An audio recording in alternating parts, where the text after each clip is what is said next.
So welcome guys, ये video है कश्मीर जाने के लिए। अगर आप कश्मीर जाना चाहते हैं और अगर आप कश्मीर जाने का प्लान बना रहे हैं तो ये वीडियो सिर्फ आपके लिए है। इस वीडियो में मैं आपको अपनी आइटनरी बताऊंगा कि मैं कैसे कैसे कश्मीर गया और कैसे मैंने Sonmarg, Gulmarg, Pahalgam, houseboat, shikara ride सब कुछ कैसे की, हर चीज का एक्सपीरियंस बताऊंगा। जो चीज मैंने व्लॉग्स में कवर नहीं करी वो चीज मैं यहाँ आपको बताऊंगा। तो ठीक है, फिर स्टार्ट करते हैं। मेरा नाम है कमर और आप ट्रैवल कर रहे हैं विद कमर। आइए कश्मीर की वादियों में आपको सैर करवाते हैं कश्मीर की।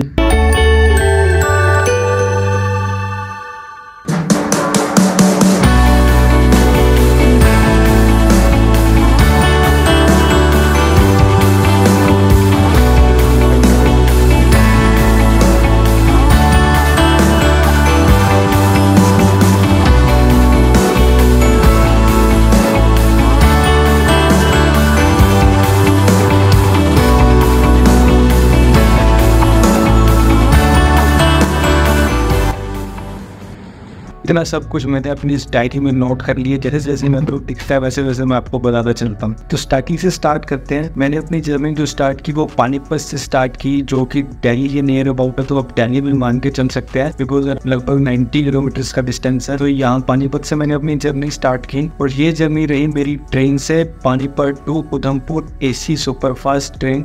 बिकॉज मुझे बुकिंग ही इसी ट्रेन की मिल रही थी। आप किसी को ट्रेन को भी प्रेफर कर सकते हैं बट मुझे उसकी बुकिंग नहीं मिल रही थी और मुझे जाना ही था, तो मैंने इसी ट्रेन की बुकिंग करवा ली और मैं डायरेक्ट उधमपुर पहुंच गया। और इस चीज में एक सबसे बड़ी बात यह है, आप जब भी बुकिंग करवाएं तो उधमपुर स्टेशन की ही करवाएं, ना कि जम्मू की। ऐसा क्यों, ये मैं आपको आगे आगे बताऊंगा। तो फर्स्टली आप दिल्ली से उधमपुर तक पहुंच गए, फिर वहां से उधमपुर स्टेशन से उतरते ही आपको मेन रोड पर जाने के लिए एक ऑटो हायर करना पड़ेगा। और ऐसा क्यों, फिलहाल के लिए उधमपुर से आगे के लिए फिलहाल के लिए अभी के लिए कोई रेलवे ट्रैक नहीं है। मेन हाईवे से आपको कोई ना कोई बस, ट्रेवलर या कुछ भी मतलब एक्स्ट्रा चीज आपको मिल जाएगी बनिहाल के रेलवे स्टेशन के लिए, क्योंकि बनिहाल से आगे कश्मीर श्रीनगर तक रेलवे लाइन है। और मैं आपको बता दूं, आने वाला कुछ टाइम बाद मतलब कि एक ब्रिज है, चिनाब ब्रिज, जो कनेक्ट करेगा दिल्ली टू डायरेक्ट श्रीनगर तक रेलवे लाइन को। उसी ब्रिज के कारण जो है हमें उधमपुर तक लास्ट रेलवे लाइन मिलती है। उसके बाद हमें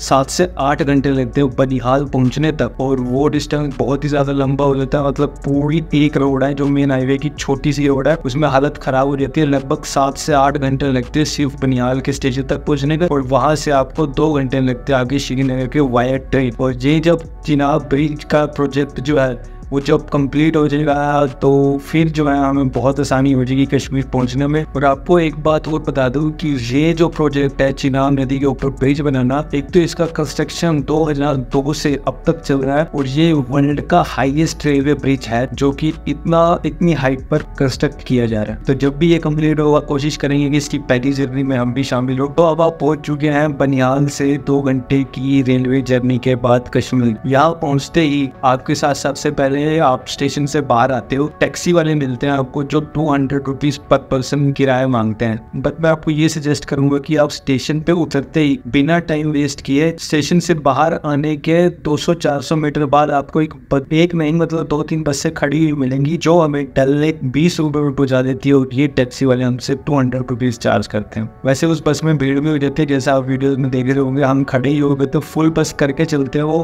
क्योंकि किराया ओनली 20 रुपीज़ है। और यहाँ से हमारी पहली डेस्टिनेशन पड़ती है डल लेक। और डल लेक का नज़ारा एक बार आप देखिए नाइट में, इतना ही खूबसूरत, इतना बढ़िया, मतलब ये तो कैमरा है, आप सोचो आपको सिर्फ क्या जजमेंट आ रहा हुआ।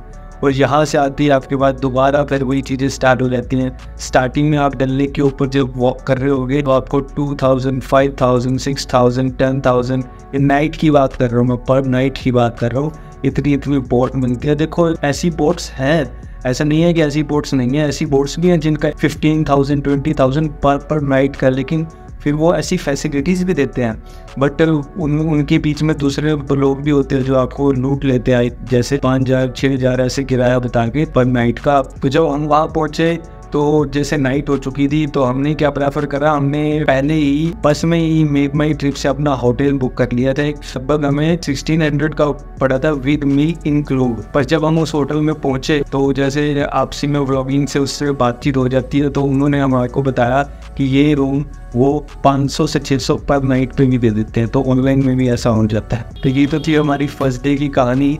बाकी इसका फुल व्लॉग जो है डला हुआ है, एक बार वो जाके विजिट कर लीजिए, कुछ और जानकारी क्या पता वहाँ से मिल जाए। बाकी मैं डिस्क्रिप्शन बॉक्स में भी डाल दूँगा अपनी फर्स्ट डे, जनवरी, सेकंड, थर्ड सबका लिंक भी डाल दूँगा। तो सेकंड डे में हम विजिट करने गए सोनमर्ग। अब सोनमर्ग जाने के लिए हम यहाँ हमारे 2 भाई मिल गए जो दिल्ली से थे, और उनके साथ हमने जो टैक्सी शेयरिंग कर ली, बिकॉज 2000 के अराउंड था, 500 पर पर्सन पड़ गया, और उससे भी चीपेस्ट में आप जा सकते हैं। अभी आपको आगे बताता हूँ कैसे। अगर आप अकेले हैं, मान लो आपके पास कोई शेयरिंग सिस्टम नहीं है, तो मैं आपको बता सकता हूँ। तो आप अपने होटल में स्टे कर रहे हैं या किसी भी जगह पर स्टे कर रहे हैं, वहाँ से सबसे पहले आपको टैक्सी स्टैंड पे आना पड़ेगा, जहाँ से टैक्सियाँ मतलब डिवाइडेड रूट पे चलती हैं। सबसे पहले आपको डल लेक की मांगेंगे, डल लेक से जहाँ भी टैक्सी स्टैंड है, जैसे लाल चौक के पास आई थिंक, वहाँ से आपको सौरा के लिए टैक्सी मिलेगी। ये मैप मैं बना रहा हूँ पूरा, सौरा से के लिए, सौरा टू आपको कंगन के लिए टैक्सी मिलेगी, फिर कंगन से आपको सोनमर्ग के लिए टैक्सी मिलेगी। ऐसे 3 डिवाइड में आपको जाना पड़ेगा,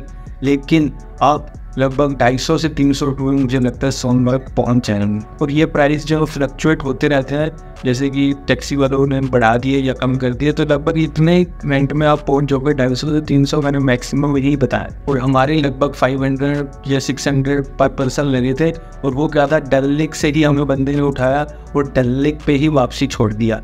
हमें बीच में किसी चीज़ की टेंशन लेने की जरूरत थी, वो हमें पार्टनर्स मिल गए तभी, अदरवाइज हमने भी यही प्लान करा था कि हम ऐसे ऐसे ही जाएंगे। सोनमर्ग पहुंचने के बाद आपको बहुत सारी एक्टिविटीज़ मिलती हैं। उसके बाद हमने वहाँ जाके हॉर्स राइडिंग की। और सबसे बड़ी बात बताओ, आप कश्मीर घूमने जा रहे हो ना यार, वहाँ पर ना यार लूटपाट का मतलब क्या है कि आसमान के रेट होते हैं।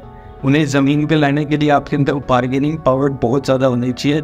हमारे में एक बंदा है नवराज, आपको पता ही है वीडियोस में, वो इतनी गंदी बार्गेनिंग करते हैं ना, मतलब एक घोड़े के हमारे से 2000 पर पर्सन मांगे थे, और आप गैस करो कि हमने कितने में करा हो। चलो गैसिंग वैसिंग तो छोड़ो, हमने 700 पर पर्सन में उनसे आ करवानी, और विद फोटोग्राफ से कैमरे वाला हमारे साथ गया था, इसने हमारी फोटोज़ वगैरह भी वहाँ पर क्लिक करी थी, वीडियोस वगैरह भी बनाई। और ऊपर जाकर और जो व्यूज़ आते हैं एक नंबर, मतलब सोनमर्ग में स्नोफॉल जो है मुझे लगता है नेक्स्ट लेवल का होता है। मतलब इतनी स्नो, इतनी मतलब मेरे पूरे पैर जा रहे थे, बहुत ज़्यादा स्नो थी वहाँ पे।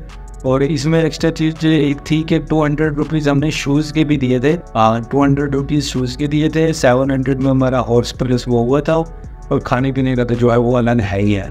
तो सोनमर्ग की वीडियो भी डिस्क्रिप्शन बॉक्स में है, और वीडियोस में भी आप चेकआउट कर सकते हैं। देखिए वहाँ पर नज़ारे देखिए, उसके बाद वही रूट फॉलो करके आप वापसी डल लेक तक पहुँच सकते हैं। हमें तो हमारे टैक्सी वाले ने वहीं से उठाया और डल लेक पर छोड़ दिया। अब बात करते हैं थर्ड डे की। थर्ड डे में हम विजिट करने गए गुलमर्ग, और गुलमर्ग में जो फेमस है गंडोला राइड, जो कि एशिया की largest and highest and world की second largest and highest cable car project है, वो विजिट करने के लिए हम वहाँ गए। और वहाँ पहुँचने के लिए हमने तो वही शेयरिंग टैक्सी सेम ही रखी 2 डेज़ की, क्योंकि हमें वही ठीक लग रही थी। तो वो जो हमारे साथ पर्सन थे दिल्ली वाले, उनसे थोड़ा मेल मिलाप भी हो गया था, तो हमने टैक्सी प्रेफर करी और हम सीधा टैक्सी से ही चलेंगे।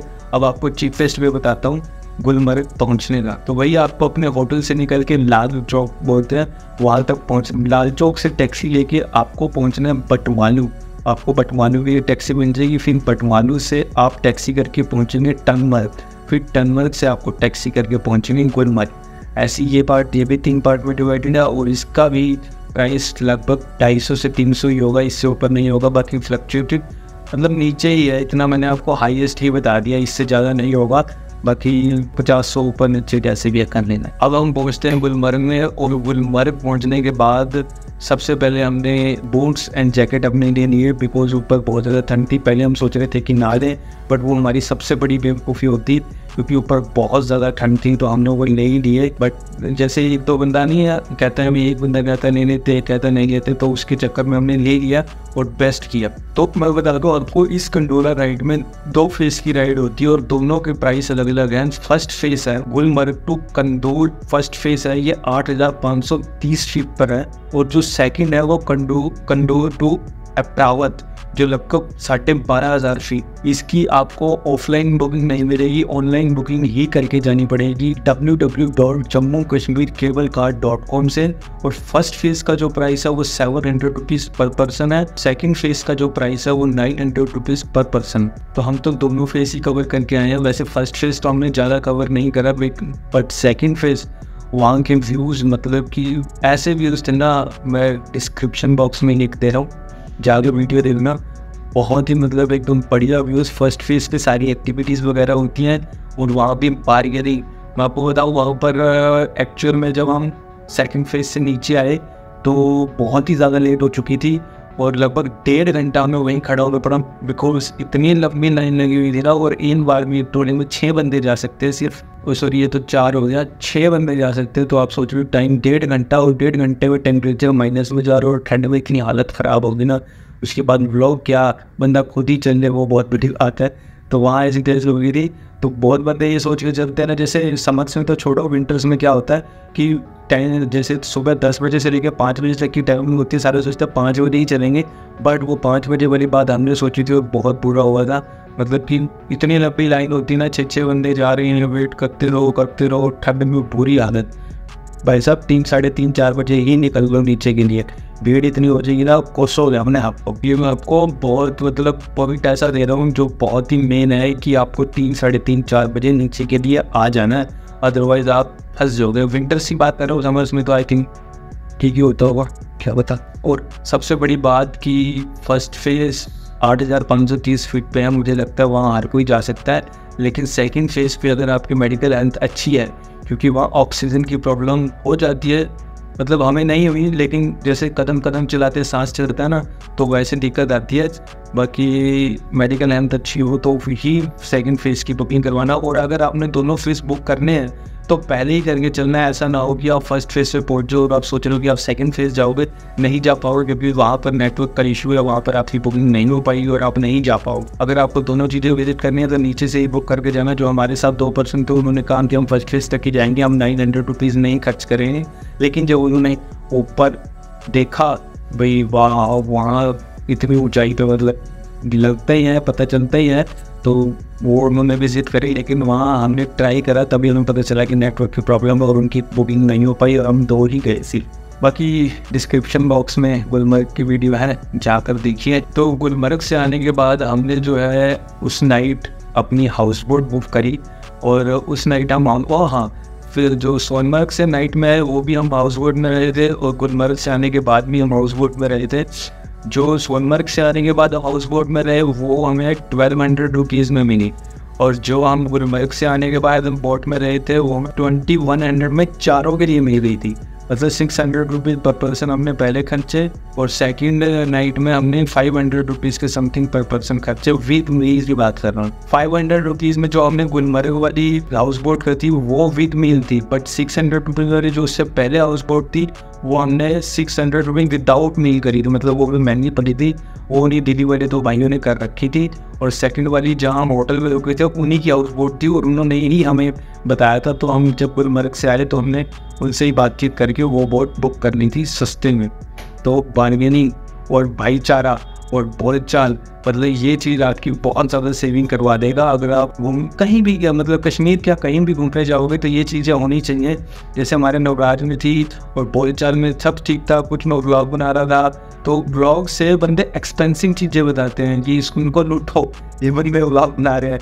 बट जो भी है मतलब हमने इतना सस्ते में कर लिया जो भाईचारा साथ में था। और आपको बताऊँ कि जैसे विंटर्स में जब हम रूम में रुके थे तो हमें इलेक्ट्रिक ब्लैंकेट प्रोवाइड किए गए थे अपने बेड पर। और जब सेकंड डे सोनमर्ग से नाइट में आके हम बोट में रुके थे वहाँ भी इलेक्ट्रिक ब्लैंकेट थे। बट थर्ड डे हम जहाँ रुके थे वो इलेक्ट्रिक ब्लैंकेट नहीं प्रोवाइड कर रहे थे, क्योंकि उनका कहना ये था कि पूरी हाउस बोट जो है वो लकड़ी की है, हल्की सी भी कहीं पर चिंगारी लगी तो पूरी हाउस बोट जल जाएगी। और बहुत ही ज़्यादा मतलब आप ये सोच रहे हो कि ये हाउस बोट अब बहुत ही ज़्यादा महंगी बनती है, इसीलिए उन्होंने हमें वो वाटर बॉटल बैग कुछ होता है वो प्रोवाइड किया था। वीडियो डिस्क्रिप्शन बॉक्स में जाके देख लेना, उसमें बताया मैंने। तो वो लेके हम जैसे सोएंगे तो ठीक हो जाता है, मतलब बिल्कुल उसको गले लगा के सो जाओ तो ठीक हो जाता है। मतलब ठंड ज़्यादा नहीं लगती और ऊपर से 2-3-4 ब्लैंकेट तो लेने ही पड़ते हैं। विंटर में ठंडी -5 -6 चला ही जाता है टेम्परेचर। अच्छी हॉस्पिटैलिटी थी उनकी, मील भी अच्छा था, खाना सिंपल सोपर बढ़िया था, बड़ा सा रूम था, एक सारी वीडियो बनी हुई है।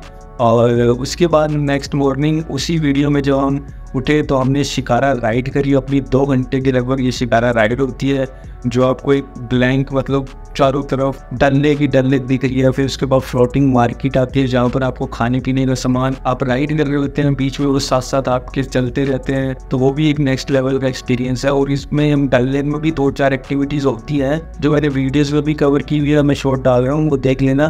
बाकी हमने कोई भी एक्टिविटी नहीं करी, हमने सिर्फ शिकारा राइड की और बीच में वो शॉपिंग वगैरह करनी है आपने, सब कुछ होता है। लगभग 2 घंटे ये राइड में बढ़िया मजा आता है एकदम। इसका एक्सपीरियंस में नेक्स्ट लेवल है।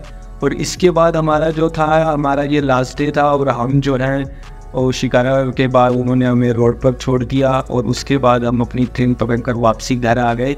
लेकिन इसके बाद एक डेस्टिनेशन रह जाती है पहलगाम, जिसका मैं आपको बता देता हूँ। हमने विज़िट नहीं किया लेकिन मैं आपको फिर भी बता देता हूँ कि पहलगाम विज़िट कैसे किया है। बाकी हाउस बोट और शिकारा राइड की वीडियो डिस्क्रिप्शन बॉक्स में जाके वॉच आउट करो, बहुत बढ़िया बनाई है भाई, मेहनत करी है। तो इसके बाद अब आप प्लान कर सकते हैं पहलगाम का। और मैं आपको एक सजेशन देता हूँ कि ये सारी चीज़ विजिट करने के बाद जैसे आपने घर आना है, देखो बाय एयर जो आ रहा है उसके लिए तो नहीं, बाय ट्रेन जो आ रहा है उसके लिए ये बेनिफिशियल रहेगा कि आप सारी चीज़ें कवर करें और सिर्फ पहलगाम आ जाए। बिकॉज पहलगाम जो है वो श्रीनगर से पीछे है। आप सीधा पहलगाम विजिट करो और उसके बाद वहीं से ट्रेन पकड़ के सीधा बनिहाल एंड देन वही हो दिल्ली के लिए। बाकी आप श्रीनगर वापसी जाना चाहते हो तो वो अपने हिसाब से डिसाइड कर लेना। तो पहलगाम पहुंचने के लिए आपको डिवाइडेड टैक्सियाँ नहीं मिलेगी जहाँ तक मैंने रिसर्च किया, बाकी देख लेना। बट मुझे तो यही पता चला कि लगभग 2.5 से 3 हज़ार की आपको पहलगाम के लिए टैक्सी करनी पड़ेगी। वरना दूसरा एक रूट है कि आप श्रीनगर रेलवे स्टेशन आ जाओ और यहाँ से टिकट पकड़ के आप अनंतनाग पहुँचो, जिसे इस्लामाबाद भी कहा जाता है। वहाँ से आपको एक टैक्सी मिल जाएगी जो आपको पहलगाम छोड़ देगी और लगभग 250 से वही 200-250-300 में आप पहलगाम पहुंच जाओगे। आप पहलगाम पहुंच गए और यहाँ से आपके साथ फ्रॉड होना स्टार्ट हो चुका है। मान लो आप टैक्सी करके पहलगाम पहुंचो और आपको आगे की बाकी की चीज़ें विजिट करने जाना है, तो ये चीज़ आपको कोई नहीं बताएगा। मैं बता रहा हूँ कि आगे जो है आपको अपनी टैक्सी एक दूसरी हायर करनी पड़ेगी। जो टैक्सी आप श्रीनगर से करके आओ वो टैक्सी वहाँ नहीं जाएगी। यहाँ घूमने की जो जगह है, बेताब वैली हो गई, आरू वैली हो गई और एक चंदनवाड़ी, मतलब बहुत अच्छी जगह है। लेकिन ये जगह घूमने के लिए आपको एक अलग से टैक्सी हायर करनी पड़ेगी। जो टैक्सी आप श्रीनगर से करके आओ वो टैक्सी आपको वहाँ तक नहीं लेके जाएगी। और ये बात आपको श्रीनगर से जो आप टैक्सी करेंगे वो भी नहीं बताएगा। और वहाँ की जगहें विजिट करने के लिए सबसे नॉर्मल रेट जो टैक्सी का है वो लगभग 2000 के अराउंड है, जिसमें इको वैन वगैरह मेरे ख्याल में जाती है।